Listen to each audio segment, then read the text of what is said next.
ناظرین، اب وقت ہوا ہے ہمارے اگلے سیگمنٹ پیغام رمضان کا، جو کہ شجاع الدین شیخ صاحب بیان کرتے ہیں اور ہم ہر دن ان سے کوئی نہ کوئی نئی چیز سیکھتے ہیں۔ آج دیکھتے ہیں کہ شجاع صاحب کیا بیان کرتے ہیں۔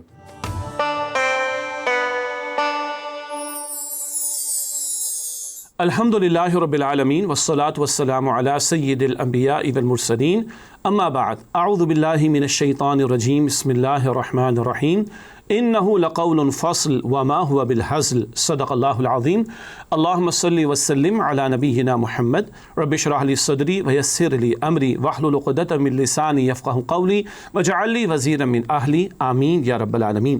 السلام علیکم ورحمۃ اللہ وبرکاتہ۔ قرآن حکیم میں آخری پارے میں سورہ طارق ہے۔ اللہ تعالیٰ نے سورہ طارق کی آیت نمبر 13 اور 14 میں ارشاد فرمایا، انہ لقول فصل وما هو بالحزل، بے شک یہ قرآن فیصلہ کن کلام ہے اور کوئی بیکار شے نہیں ہے۔ ہمارے اردو کے محاورے میں کہیں گے ہمارے لیے کیا ہے یہ زندگی موت کا مسئلہ، انگلش میں کہتے ہیں نا it's a matter of life and death. اللہ فرما رہا ہے سورہ طارق کی آیت نمبر 13 میں، انہ لقول فصل، بے شک قرآن it's a matter of life and death for you, یہ ایک فیصلہ کن کلام ہے، ڈیسائسو ورڈ ہے۔ رسول اللہ صلی اللہ علیہ وسلم نے فرمایا، مسلم شریف کی روایت ہے، اللہ اس قرآن کریم کی بدولت قوموں کو عروج عطا فرمائے گا اور اس کو ترک کر دینے کی وجہ سے قوموں کو ذلیل اور رسوا کر دے گا۔ اقبال نے کہا تھا، وہ زمانے میں معزز سے مسلمان ہو کر اور تم خوار ہوئے تارک قرآن ہو کر۔ آج اس امت کی ذلت کی بہت بڑی وجہ قرآن حکیم کو فراموش کر دیا جانا ہے۔ چلیں یہ تو دنیا ہے، گزر جائے گی، بہرحال اصل تو آخرت ہے۔ وہابی قرآن ڈیسائسو ورڈ ہوگا۔ مسلم شریف کی ایک اور روایت میں رسول اکرم صلی اللہ علیہ وآلہ وسلم نے فرمایا، القرآن حجت لک او علیک، یہ قرآن تمہاری حق میں سفارش کرے گا یا تمہارے خلاف شکایت لے کر کھڑا ہو جائے گا۔ ذرا توجہ سے سنیں، قرآن شکایت لے کر کھڑا ہو جائے تو کیا حشر ہوگا بندے کا۔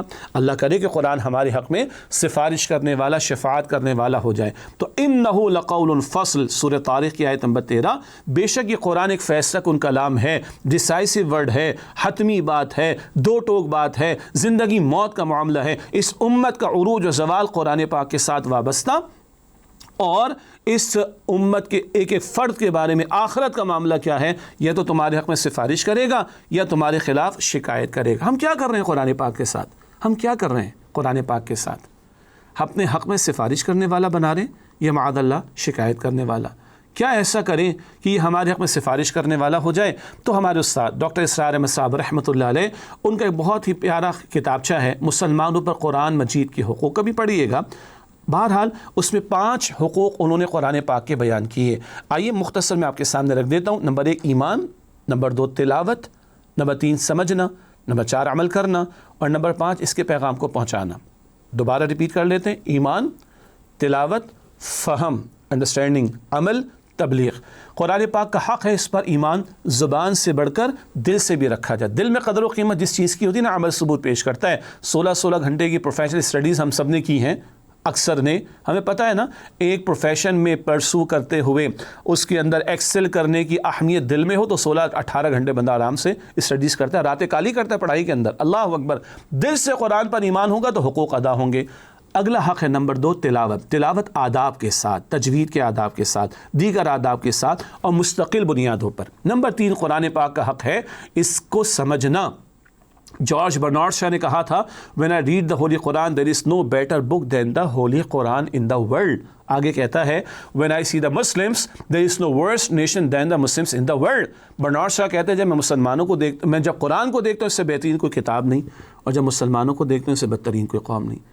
بغیر سمجھے پڑھے جا رہے ہیں، بغیر سمجھے تلاوت کا ثواب ملتا ہے، ہم قائل ہیں۔ اور بھائی ہدایت کی کتاب ہے، اللہ پوچھے گا نہیں۔ دنیا کا ہر ٹیکسٹ، ہر میسج، ہر نیوز سمجھ کر پڑھتے دیکھتے ہیں، قرآن پاک کو بغیر سمجھے۔ تو تیسرا حق ہے اس کو سمجھنے کا اہتمام کرنا۔ ترجمے تشریح سے آغاز کریں، قرآن پاک کی زبان بھی سیکھیں اور آگے بڑھیں گے انشاءاللہ۔ نمبر 4 قرآن پاک کا حق ہے اس پر عمل کرنا۔ یہ گائیڈ لائنس اللہ نے دی ہیں۔ دنیا میں ہر چیز، کوئی اکوپمنٹ لے کر آتے ہیں، کوئی مشینری لے کر آتے ہیں، گائیڈ لائنس ہوتی ہے، فالو کرتے ہیں نا۔ تو بھئی دنیا کی موسٹ کمپلیکیٹڈ مشین تو انسان ہے، سبحان اللہ۔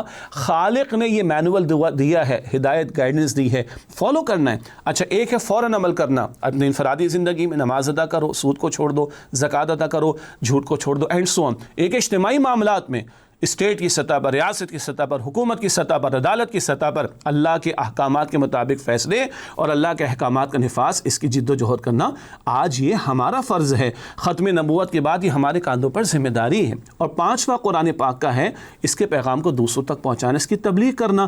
ختم نبوت ہو گئی نا، رسول اکرم صلی اللہ علیہ وسلم اللہ کے آخری رسول ہیں، تو اب ہماری ذمہ داری ہے کہ اس پیغام کو دوسروں تک پہنچانے کی کوشش کریں۔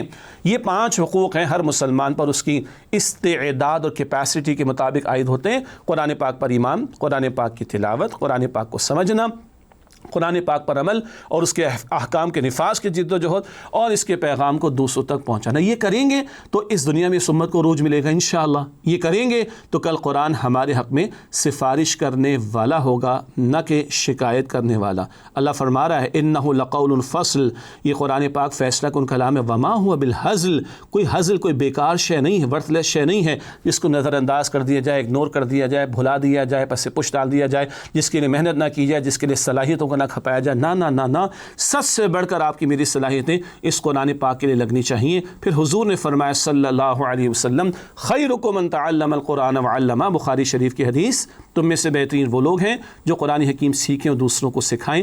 اللہ انہی لوگوں میں ہم سب کو شامل فرمائے، آمین یا رب العالمین۔ وآخر دعوانا ان الحمد للہ رب العالمین، والسلام علیکم ورحمۃ اللہ وبرکاتہ۔ جی ناظرین، تو آج کی ٹرانسمیشن آپ کو کیسی لگی؟ اپنے فیڈ بیک سے ضرور آگاہ کیجیے گا۔ آج 5ویں سحری ہے، تقریباً یوں سمجھ لیجئے کہ پہلا عشرہ اپنے نصف کو پہنچ گیا، رحمت کا عشرہ ہے جو آدھا ہو گیا ہے، اور ہم نے اپنی ٹرانسمیشن یہاں پر مکمل کی۔ کل انشاءاللہ تعالی آپ کے سامنے کچھ نئے ٹاپکس کے ساتھ حاضر ہوں گے، اور کل انشاءاللہ تعالی حضرت ابراہیم علیہ السلام کی سیرت بیان کریں گے۔ کل تک کے لیے ڈاکٹر زبیر احمد کو اجازت دیجیے۔